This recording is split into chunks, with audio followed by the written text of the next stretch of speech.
Dear Shri G.S. Ashoka,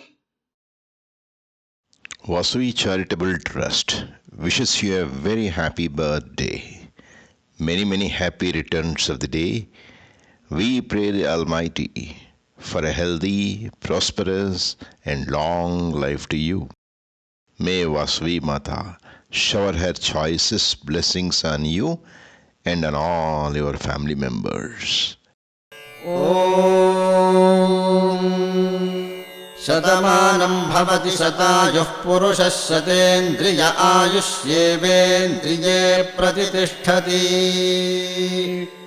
शतमानं भवति शतमानकं शतमानं भवति शतायुः शतायुर्भवति शतमानकं शतमानं भवति शतायुः शतमानमिति शतमानम् भवति शतायुः शतायुर्भवति शतायुः पुरुषः शतायुर्भवति शतायुः पुरुषः शतायुः पुरुषः शतायुः पुरुषः शतेन्द्रियः पुरुषः शतायुः पुरुषः शतेन्द्रियः शतायुरिति शतायुः पुरुषः शतेन्द्रियः पुरुषः शतेन्द्रिय आयुष्यायुषि शतेन्द्रियः पुरुषः शतेन्द्रिय आयुषि